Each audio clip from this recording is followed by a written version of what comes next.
Hello दोस्तों, आप सब लोग कैसे हैं। आशा करती हूँ आप सब लोग अच्छे होंगे और अपने अपने कामों में व्यस्त होंगे। दोस्तों, आपको मेरी कहानी कैसी लगती है कमेंट में ज़रूर बताएं और मेरे चैनल को लाइक और शेयर सब्सक्राइब करना मत भूलिए। तो चलिए दोस्तों, आगे की हम कहानी शुरू करते हैं। मुझे रजनी के लिए बनी लेना है, पर दिव्या अभी हमें घर जाना है, मैं बाद में ला दूंगा, तुम उसे दे देना। दिव्या छोटा सा मुंह बना बिना तच से कुछ कहे बिना वापस से अपना सिर तच के सीने पर रख लेती है। अब आगे तनय कार से उतरते हुए, मैं लेके आता हूँ भाई। तनय जैसे रोड क्रॉस करने के लिए अपने कदम बढ़ाता है कि उसके सामने से एक ट्रक तेजी से पार होता है। जैसे अगर तने ने अपने कदम उठाने में जरा सी भी देर की होती तो अभी वो ट्रक तने को कुचल कर चली जाती। सब तने का नाम लेते हुए चिल्लाने लगते हैं। दीक्षा तने का नाम लेते हुए रोने लगती है। तने पीछे मुड़कर, मैं ठीक हूँ, कुछ नहीं हुआ है, मैं ठीक हूँ। मौत को इतने सामने से पार होता देख दिल तो तने का भी तेजी से धड़क रहा था, पर फिर भी दीक्षा का रोता हुआ चेहरा देख तने खुद को नॉर्मल दिखाने की कोशिश कर रहा था। लड़कियों को छोड़कर सभी कार से बाहर आ गए थे। तच के कार के पीछे जो उनके सेफ्टी के लिए उनके बॉडीगार्ड्स आ रहे थे, वो भी तने के पास आ जाते हैं। चीफ बॉडीगार्ड तने के सिर पर अपना हाथ, ठीक है ना। तनय, हाँ मैं ठीक हूँ, तनय अपना सिर हिलाते हुए कहता है।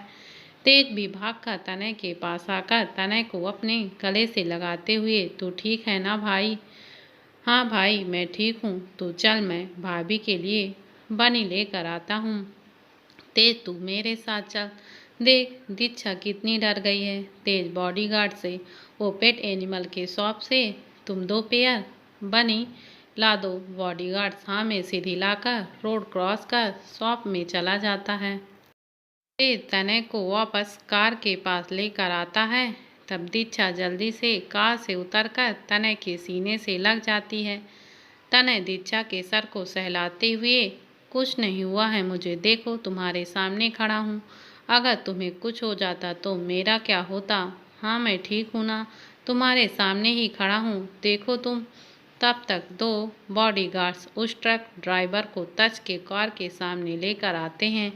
वो बॉडीगार्ड पहले ही उस ड्राइवर को मारकर अधमरा कर चुका था। तच ड्राइवर के कॉलर को पकड़कर उससे पूछता है, क्या तुझे तेरी जिंदगी प्यारी नहीं, जो तूने मेरे भाई को मारने की कोशिश की। अगर उसे तेरे टक्कर मारने से एक खरोंच भी आ जाती ना, तो मैं तुझे जिंदा नहीं छोड़ता। बोल तूने किसके कहने पर ऐसा किया है। ड्राइवर उसके मुंह से निकल रहे खून को थूकते हुए कहता है, कालू भाई के कहने पर, और ज़्यादा दिन नहीं बचे हैं तुम लोगों के पास। वो अपना खेल बहुत अच्छे से खेलना जानता है, वो तुम सबको वहाँ दूर बैठकर मार सकता है। चीफ बॉडीगार्ड्स एक बॉक्स से 2 पेयर बनी लाकर दिव्या को दे देता है। दिव्या उन्हें लेकर अपने गोद पे रख लेती है।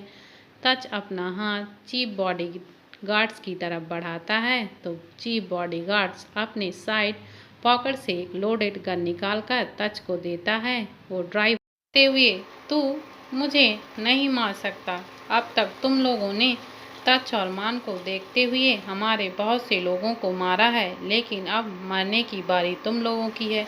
आने वाली मौत मुबारक हो तुम्हें, कहते हुए वो ड्राइवर अपने ऊपर पॉकेट से जल्दी से एक कैप्सूल निकालकर खा लेता है।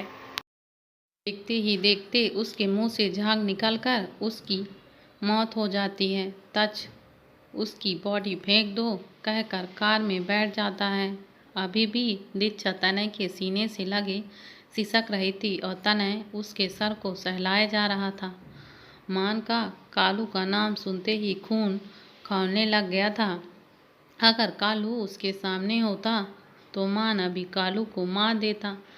मान के हाथ जो मानसी के कमर में थे वो कसने लगे थे, तो मानसी अपना हाथ मान के चेहरे पर रख इशारे से उससे पूछती है, क्या हुआ। तो मां अन्ना में अपना सिर हिलाकर मानसी को सीने से लगाए पीछे सीट पर अपना सर टिका देता है। तच कार में बैठते हुए अब बिना कहीं रुके सीधे घर चलो तेज कार स्टार्ट कर कार आगे बढ़ा देता है। सबको बिला पहुंचते पहुंचते शाम के 6 बज गए थे। बिला के अंदर कार लाकर तेज रोकता है। सब कार से उतरकर बिला के अंदर जाने लगते हैं। दीक्षा सुपकते सो चुकी थी। तने उसे अपने गोद में उठा लिया और बिला के अंदर चला जाता है और तेज कार को गैरेज में रखने चला जाता है। दिव्या, तच आप चलिए, मैं ये बन्नी रजनी को देकर आती हूँ। दिव्या गार्डन अंकल के पास जाने के लिए सर्वेंट क्वार्टर तरफ जाने लगती है तो मानसी उसे रोकते हुए मैं भी आती हूँ। दिव्या और मानसी वहाँ से चले जाते हैं। तच किसी को कॉल कर कुछ कहता है। तच और मान दोनों दिव्या और मानसी को जाते हुए पीछे से देखकर बिला के अंदर चले जाते हैं। दिव्या मानसी जब सामने ही बने सर्वेंट क्वार्टर के पास पहुंचकर रजनी को ढूंढती हैं तो देखती हैं कि रजनी सर्वेंट क्वार्टर के बरामदे में बैठकर डॉल के साथ खेल रही थी। दोनों रजनी की ओर बढ़ जाती हैं।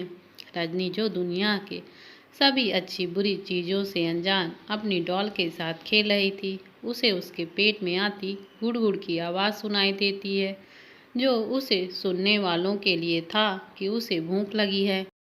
रजनी अपने पेट पर मारते हुए कहती है, चुपचाप बार बार गुड़गुड़ बोलने लगता है। तुझे पता है ना, दादू अभी काम कर रहे हैं, तुझे कौन खाना देगा। लेकिन फिर से रजनी के पेट में गुड़गुड़ की आवाज़ आती है तो रजनी अपनी डॉल को वहीं फेंक कर गार्डन अंकल जो उससे कुछ दूरी पर कुछ पौधों को पानी दे रहे थे उनके पास जाकर अपने पेट पर हाथ रखकर उनसे कहती है, दादू दादू भूख भूख इसको भूख। दिव्या मानसी उसे दूर खड़ी रजनी को देखकर मुस्कुरा रही थी। तभी मानसी को खांसी आती है। मानसी अपने मुंह पर हाथ रख खांसने लगती है, लेकिन जैसे ही मानसी खांसने के बाद अपना मुंह हटाती है तो उसके हाथ पर खून लगा होता है। मानसी की सांसें एक पल को थम जाती हैं कि उसके मुंह से खून कैसे निकल आया। मानसी जल्दी से अपना हाथ नीचे कर सामने लगे नल पे जाकर अपना हाथ धो लेती है। क्या हुआ तुझे? मानसी के वापस आने पर दिव्या उससे पूछती है। कुछ नहीं, पसीना बहुत आ रहा है हाथ पर, तो बस उसे धोने चली गई थी। दिव्या और मानसी आगे देखते हैं तो सामने कोई नहीं था तो दोनों सर्वेंट क्वार्टर के अंदर चले जाते हैं तो देखते हैं कि रजनी ऊपर सोफे पर अपने हाथ से उसकी डॉल लिए बैठी थी और गार्डन अंकल नीचे बैठकर रजनी को खाना खिला रहे थे। दादू दादू डॉल मेरी डॉल। रजनी के कहने पर दादू उसकी डॉल के मुंह पर भी चावल का एक दाना रख देते हैं।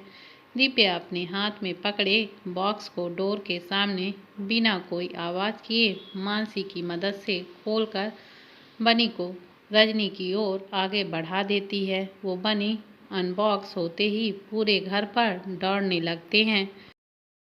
रजनी बन्नी को पूरे घर में दौड़ते देख खिलखिलाकर हंसने लगती है और डोर की तरफ देखती है तो सामने दिव्या और मानसी उसे मुस्कुराते हुए देख रहे थे।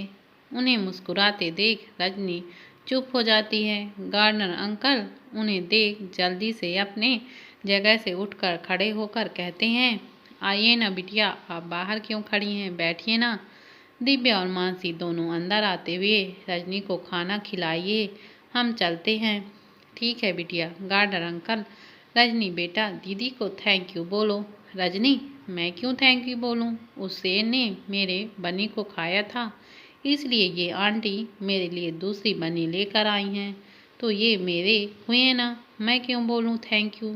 दिव्या ठीक है मत बोलो, लेकिन अगर तुम थैंक यू बोलोगी और हम दोनों से बातें करोगी तो मैं तुम्हें ये चॉकलेट दूंगी। मानसी अपने पास से एक चॉकलेट निकालकर उसके सामने करते हुए कहती है। रजनी चॉकलेट को देख खुश होते हुए, ये मेरे लिए है? दिव्या हाँ, ये तुम्हारे लिए है, अगर तुम हमसे बात करो तो। रजनी जल्दी से मानसी के हाथ से चॉकलेट छीनते हुए, तुम मुझे मारोगी तो नहीं ना? दिव्या, क्या तुम्हें कोई मारता है? दिव्या गार्डन अंकल की तरफ देखते हुए पूछती है। रजनी, हाँ, वो लोग मुझे बहुत मारते थे, मुझे खाना भी नहीं देते थे। दिव्या आगे कुछ कहती कि तभी तनय वहाँ आ जाता है। भाभी, भाई आपको बुला रहे हैं, उन्हें कहीं मीटिंग में जाना है, इसलिए। हाँ चलो दिव्या। गार्डन अंकल और रजनी, जो चॉकलेट खाने में बिजी हो गई थी, उसे देखते हुए वहाँ से तनय के साथ चली जाती हैं। दिव्या और मानसी दोनों विला के अंदर अपने अपने कमरे में चले जाते हैं। दिव्या कमरे में आकर देखती है कि तच मिरर के सामने खड़ा अपनी टाई बांधने की कोशिश कर रहा था। दिव्या तच के पास जाकर उसके हाथ से टाइट लेकर तच को थोड़ा झुकने के लिए कहती है, क्योंकि दिव्या की हाइट तच से थोड़ी कम थी। से दिव्या को तच के गले में टाई बांधने के लिए अपने पैर की उंगलियों में खड़े होना पड़ता, तो तच सामने ही रखे टूल को दिव्या के आगे कर देता है। दिव्या उसके ऊपर चढ़कर तच के गले में टाई बांधने लगती है। आप अभी कहाँ जा रहे हैं? दिव्या तच की टाई बांध उसके कॉलर को सही करते हुए पूछती है। एक इम्पॉर्टेंट मीटिंग है, जितनी जल्दी होगी ख़त्म कर आने की कोशिश करूँगा। तुम डिनर कर सो जाना। तच दिव्या को अपने सीने से लगाकर उसके माथे को चूमकर कमरे से निकलकर चला जाता है। दिव्या कबर्ड से कपड़े निकालकर वॉशरूम की ओर जा रही थी, तभी उसके पेट में मरोड़ के साथ दर्द उठता है। दिव्या अपने पेट को पकड़कर बेड पर बैठ जाती है। आह, इतना दर्द क्यों हो रहा है मुझे? मेरे तो पीरियड टाइम भी नहीं है अभी। आह, दिव्या रोते हुए उठकर बाथरूम में चली जाती है। दिव्या दर्द बर्दाश्त नहीं कर पा रही थी। दिव्या अभी तच को अपने पास देखना चाहती थी, लेकिन तच इम्पॉर्टेंट मीटिंग में गया है, ये सोचकर दिव्या अपना दर्द बर्दाश्त कर फेस वॉश कर अपने कपड़े जैसे तैसे चेंज कर वापस बाथरूम में आकर बेड के साइड में ड्रॉवर से फर्स्ट एड बॉक्स निकालकर उसमें से पेन किलर निकालकर खा लेती है और ब्लैंकेट ओढ़कर बेड पर लेट जाती है। इधर मानसी के रूम में मानसी अपने वॉशरूम में वॉश बेसिन पर खून की उल्टियाँ कर रही थी। उसे समझ में नहीं आ रहा था कि अचानक से उसे खून की उल्टियाँ क्यों हो रही हैं। मानसी एक अंडर कवर एजेंट थी, इसलिए उसके फिटनेस के लिए हर मंथ रूटीन चेकअप होता था, और इस मंथ भी रूटीन चेकअप के रिपोर्ट में ऐसा कुछ नहीं आया था कि मानसी को कोई प्रॉब्लम है हो, तो वो खून की उल्टियाँ क्यों हो रही हैं। मानसी के कमरे में आकर उसे देखता है, लेकिन मानसी को कमरे में न देख मान वॉशरूम के पास जाकर वॉशरूम के डोर पर नॉक करते हुए पूछता है, मनु तुम अंदर हो क्या? मान की आवाज़ सुन मानसी अपना मुंह साफ करते हुए कहती है, हाँ अभी आती हूँ। मान बेड पर आकर बैठ जाता है। मानसी अपने फेस को पानी से धोकर कमरे में आकर मान को देख, मान आप कहीं जा रहे हो क्या? मान मानसी के गाल पर चिपके हुए बाल हटाते हुए, हाँ एक इम्पॉर्टेंट मीटिंग है, उसी के लिए जा रहा हूँ। क्या हुआ, तुम्हारा चेहरा इतना डल क्यों नजर आ रहा है? मान मानसी को बेड पर बैठाते हुए उससे पूछता है। मानसी, लगता है मैं बहुत थक गई हूँ, आप जाओ मीटिंग करके आओ, मैं थोड़ी देर सो जाती हूँ। मैं डॉक्टर को बुलाता हूँ, वो तुम्हें देख लेंगे, फिर चला जाऊँगा। नहीं मैं ठीक हूँ, आप जाओ, थोड़ी देर मैं सो लूँगी तो ठीक हो जाऊँगी, आप जाओ। लेकिन बेबी, आप जाओ ना। मानसी को ऐसा लग रहा था जैसे फिर से खून उसके मुंह के ऊपर आ रहा है, इसलिए मानसी चाहती थी कि अभी मान जल्दी से यहाँ से चला जाए। मान मानसी का सर चूमकर उसे बेड पर लेटाकर उसे अच्छे से ब्लैंकेट से कवर कर, तुम सो जाओ, मैं जल्दी आने की कोशिश करूँगा। मानसी हाँ में सिर हिलाती है तो मान वहाँ से चला जाता है। मान के जाते ही मानसी जल्दी से ब्लैंकेट हटाकर बेड से उठकर वॉशरूम में भाग जाती है और तब से अपने मुंह में रोके हुए खून को वॉश बेसन में उगल देती है। मानसी अपना मुंह साफ कर अपना फेस धोकर रूम में आकर सो जाती है। मान नीचे आकर तनय और तेज जो हॉल में ही बैठे थे उनसे कहता है, सबका ध्यान रखना, हम मीटिंग से जल्दी आने की कोशिश करेंगे। मान बिला से बाहर आता है तो देखता है कि बिला के डोर के सामने ही उसके लिए कार खड़ी है। मान कार का डोर खोलकर अंदर बैठता है तो तच जो पहले ही कार में था वो मान को एक पेपर बैग देता है। मान उसमें से जीन्स लॉन्ग हुंडी कोट निकाल कर पहन लेता है और उसी तरह का तच को देता है तो तच भी पहन लेता है।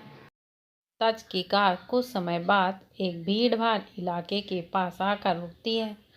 तच और मान कार के बाहर आते हैं तो उन्हें सामने ही टाइगर खड़ा मिलता है। टाइगर तच को आया देख उसके पास आकर उसे सामने बने 2 मंजिला मकान जिसमें से गाने बजने की आवाज़ आ रही थी उसे दिखाते हुए कहता है, बॉस ये रहा चंदाबाई का कोठा। तभी टाइगर के आगे अपने हाथ कर देता है तो टाइगर तच के हाथ में 4 गन रखते हुए कहता है, बॉस लॉर्ड है। तच हाँ में सिर हिलाकर 2 गन मान की ओर बढ़ा देता है तो मान गन पकड़ते हुए कहता है, चल सबको खत्म करते हैं। मान तच और उसके साथ टाइगर भी चंदाबाई के कोठे के अंदर चला जाता है।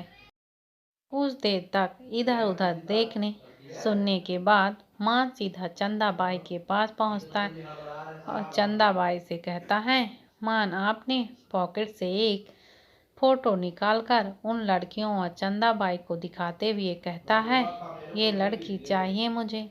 चंदाबाई उस फोटो को देखकर मान से कहती हैं, अरे साहब ये तो छोटी बच्ची की तस्वीर है, तुमको क्या ये छोटी बच्ची चाहिए? लेकिन ये बच्ची हमारे यहाँ तो नहीं है। तच सोफे से उठते हुए, अगर तुम में से कोई जानता है कि ये तस्वीर वाली बच्ची जो अब 20 साल की हो गई है कहाँ है तो हम तुम लोगों को मुंह मांगी रकम देंगे। तो एक लड़की आगे आते हुए कहती है, साहब शायद ये वो लड़की है जो 2 साल पहले यहाँ से भेजी गई थी। उस लड़की की बात सुन चंदाबाई कहती है, अरे चुप रही मुन्नी, किस मनहूस का नाम ले लिया? अरे साहब उसने हमारा जीना हराम कर रखा था। उसने हर रोज रोना चिल्लाना करती थी, कभी शांति से रहना आता ही नहीं था उसको। एक रोज तो उस आलसी वाली गली से मेरे एक कस्टमर को घायल कर भाग गई। यहाँ से क्या पता मर भी गई होगी, अब तक भाग गई यहाँ से। सुनमान अपनी आंखें बंद कर मुस्कुरा देता है, लेकिन जैसे ही सुनता है कि अब तक मर गई होगी तो मान अपनी आंखें खोलकर चंदाबाई को अपने जलते हुए आंखों से देखता है तो चंदाबाई सहम कर पीछे हट जाती है। मान वहां से जाने के लिए तच से कहता है तो चंदाबाई उनसे कहती है, अरे साहब किसी को भी तो चक्कर जाओ। मान मुस्कुराते हुए चंदाबाई की तरफ मुड़कर कहता है, क्यों नहीं, जरूर। मान अपने पीछे से गन निकालकर सीधे चंदाबाई के सर पर फायर करता है और चंदाबाई वहीं का ढेर हो जाती हैं। उसके साथ तच और टाइगर भी वहां से सारे आदमियों को शूट करने लगते हैं सिवाय वहां आए हुए कस्टमर को छोड़कर। वो सभी लड़कियां सहम कर चीखते चिल्लाते हुए पीछे हटने लगती हैं। सब खुद को बजाते हुए वहां सोफे पिला तो और कहीं कहीं छुप रहे थे। थोड़ी ही देर में वो चंदाबाई का कोठा शमशान लग रहा था। मान उन लड़कियों को बाहर आने के लिए बोलता है तो तच अपनी गन उन कस्टमर को दिखाते हुए बोलता है, अगर जिंदा रहना है तो निकलो यहाँ से। मान उन लड़कियों में से एक लड़की के हाथ में अपना कार्ड देते हुए कहता है, बाहर गाड़ी खड़ी है, तुम्हें यहाँ से ले जाएगी, तुम लोग जहाँ जाना चाहो जा सकती हो, और ये मेरा कार्ड है, कोई प्रॉब्लम हुई तो मुझे तुम लोग कॉल कर सकती हो, मैं तुम्हारी मदद करने की पूरी कोशिश करूँगा। वो लड़कियां मान और तच की हाथ पैर छूते हुए वहां से निकलने लगती हैं। तच टाइगर को उन्हें उनकी मंजिल उनके घर तक छोड़ने के लिए कहता है। तच मान के पास आकर उसके कंधे को दबाते हुए, तू फिक्र मत कर, वो जहाँ भी होगी ठीक होगी, और हमारे लिए तो ये अच्छी बात है ना कि वो यहाँ नहीं है। मानहा में सर हिलाकर तच के गले लगकर कहता है, घर चल, मुझे मानसी की बहुत फिक्र हो रही है। पता नहीं कालू किस खेल के बारे में कह रहा था। चलना? हाँ चल, मुझे भी दिव्या के साथ रहना है। दोनों वहाँ से बाहर निकल कर आते हैं। तच कार में बैठकर एक पिन निकालकर कोठे के अंदर फेंक देता है और मान से जितनी तेज हो सकती है वो कार चलाकर वहाँ से निकलने लगता है। मान की कार उस एरिया से थोड़ी ही दूर पर पहुँचता है तो एक जोरदार का धमाके की आवाज़ आती है। कुछ देर में दोनों विला पहुँचते हैं। अब तक रात के 10 बज चुके थे। मान अपने कमरे में जाकर अपने कपड़े चेंज कर सीधे मानसी के कमरे में चला जाता है। मान देखता है कि मानसी आराम से सो रही है तो मान भी मानसी के ब्लैंकेट में घुसकर उसे अपने सीने से लगाकर अपनी आंखें बंद कर सोने की कोशिश करने लगता है। तो वहीं तज जब अपने कमरे में आता है तो देखता है कि सब तरफ बिल्कुल अंधेरा था। तज जैसे ही डोर के अंदर आता है तो उसे पीछे से दिव्या एक तेज धक्का देकर बेड पर गिरा देती है और कमरे का लाइट ऑन करके कहती है, आपने कहा था कि आप जल्दी आने की कोशिश करेंगे, ये आपका जल्दी आना है। तच से अपने आगे खड़ी दिव्या को देखकर कुछ कहा ही नहीं जा रहा था। तच की ये दिव्या को ब्लैक ड्रेस में देखकर तच की सांसें भारी होने लगी थी। तच अपनी बाहें फैलाए, baby wife he come with me, हम क्यों आए आपके पास, आप हमारे पास आओ, दिव्या रूठते हुए कहती है। तच जो अब तक बेड में अपनी कोहनी टिकाए हुए दिव्या से बातें कर रहा था अब बेड से उठकर दिव्या के पास आते हुए कहता है, बेबी तुम ऐसे मेरे सामने आकर कहोगी कि तुम मेरे पास नहीं आना चाहती हो तो ये गलत बात हुई ना बेबी। कहते हुए तच दिव्या को उसके कमर से पकड़कर अपने करीब खींचकर उसे अपने बदन से चिपका लेता है। दिव्या तच के कोट को उसके बॉडी से अलग करते हुए, आपने कहा था कि आप जल्दी आने की कोशिश करोगे। आपको पता है कि मैं कब से आपके आने का वेट कर रही हूँ।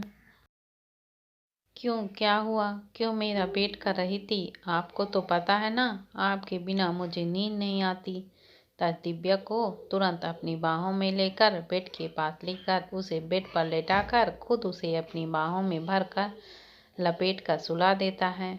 सुबह फोन के बजने पर तच की नींद खुलती है तो तच देखता है उसके ऊपर उसके सीने पर सर रखे उसकी सुहाना बड़े आराम से सो रही थी। तच साइड टेबल पर रखे अपने फोन को हाथ बढ़ाकर उठाकर देखता है कि किसका फोन है तो उसके फोन पर कालू पर नजर रख रहे एजेंट का कॉल आ रहा था। तच अपने फोन को साइलेंट कर वापस टेबल पर रखकर अपने ऊपर सो रही दिव्या को बड़े आराम से बेड पर सुलाकर उठकर फोन लेकर रूम से बाहर निकल कर आता है तो सामने बूजो खड़ा था।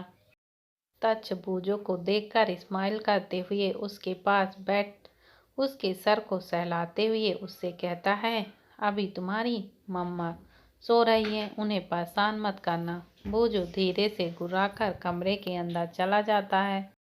तच फोन पर बात करते हुए एजेंट से कहता है, मुझे एग्जैक्ट लोकेशन चाहिए उस कालू का।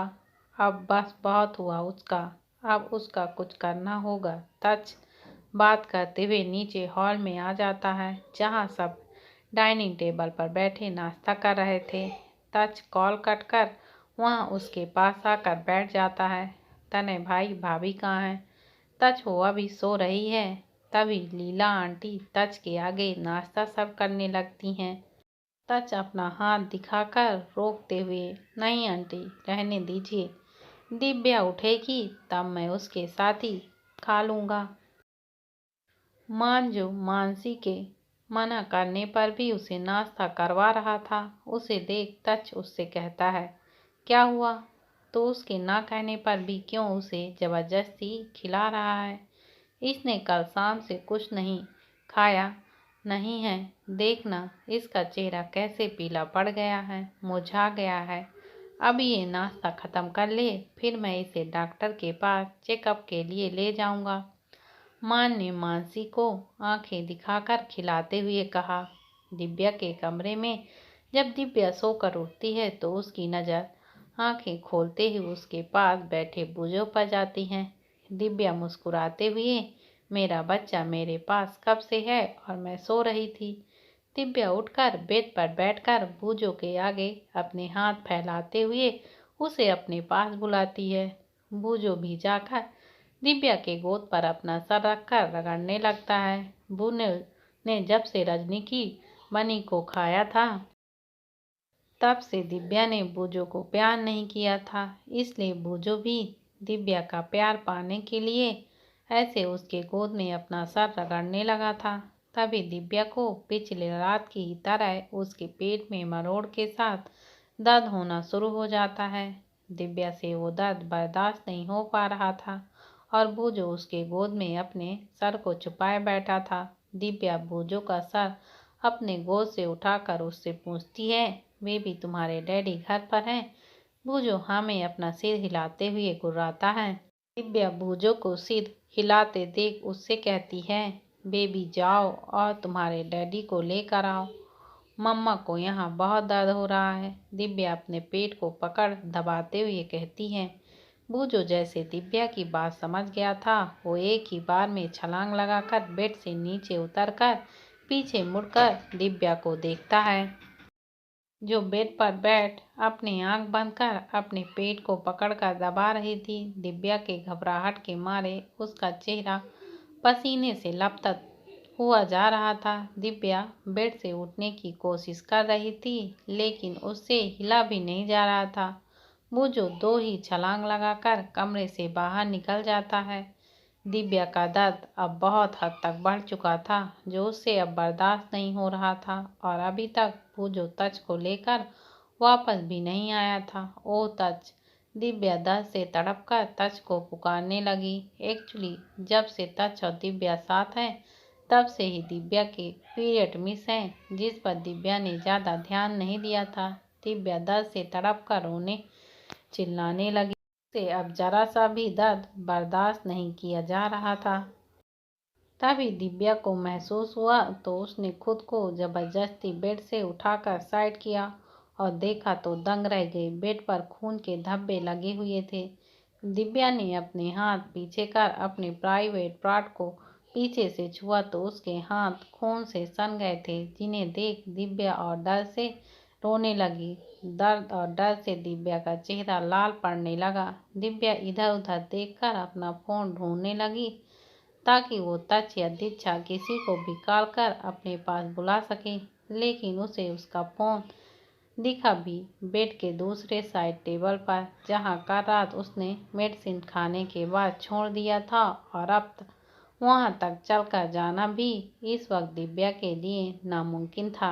दिव्या फिर भी हिम्मत कर अपने फोन तक पहुंचना चाहती थी ताकि जल्द से जल्द वो किसी को अपने पास बुला सके, लेकिन जैसे ही दिव्या बेड से उठी तो उसने महसूस किया कि उसे बहुत ज़्यादा ब्लीडिंग हो रही है। इधर नीचे तज दिव्या के हालात से अनजान मान को कहता है, सुनना, एक काम कर, तू अनुज को कॉल कर बिला पर ही बुला ले, वो मानसी को भी देख लेगा और दिव्या को भी, मुझे कुछ सही नहीं लग रहा। तभी वहां पूजो पहुंचकर तच के ट्राउजर पहन रखा था उसे अपने दांत से पकड़कर खींचने लगा। दिव्या जो नीचे गिरी थी उसे अब और भी ज्यादा दर्द महसूस हो रहा था, साथ ही हैवी ब्लीडिंग भी।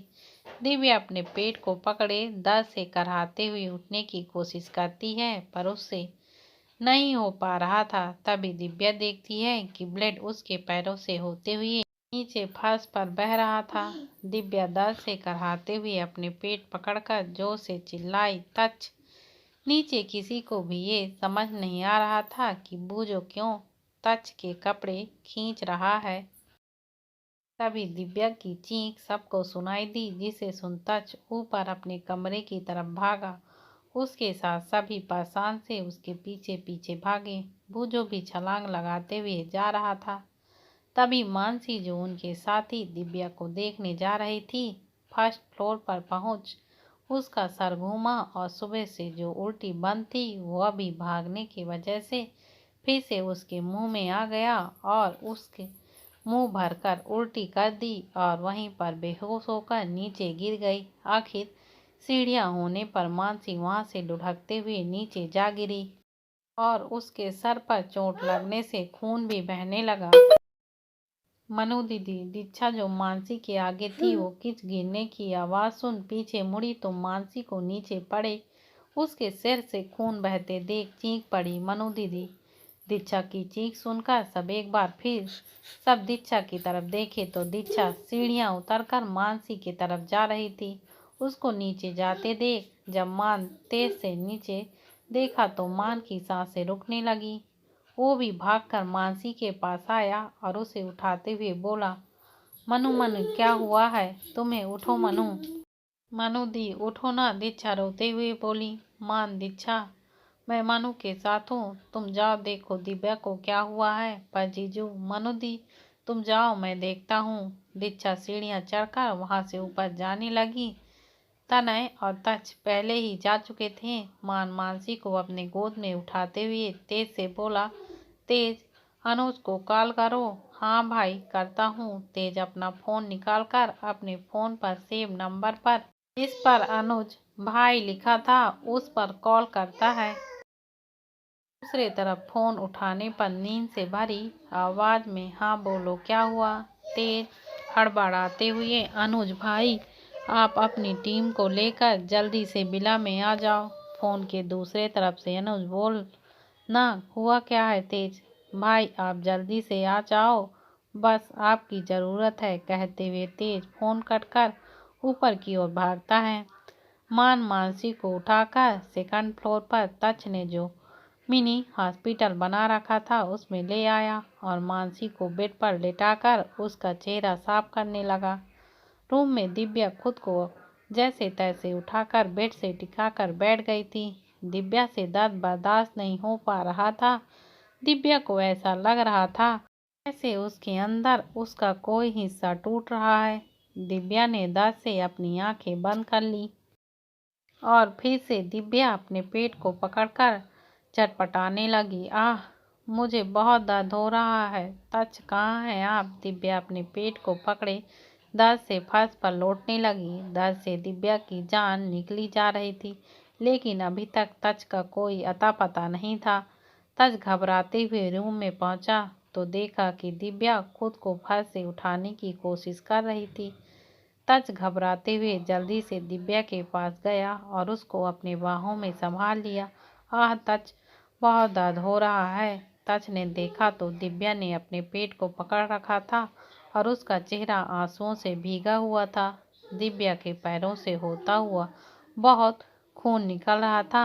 दिव्या की हालत देखकर तच बहुत ज़्यादा घबरा गया था। आखिरकार दिव्या की हालत किस वजह से ऐसी हुई है और मानसी को क्या हुआ है, यह देखने के लिए मेरी कहानी धड़कन लव द पावर पर ऐसे बने रहें और कमेंट के थ्रू यह ज़रूर बताएं कि आपको मेरी कहानी कैसी लगती है। धन्यवाद।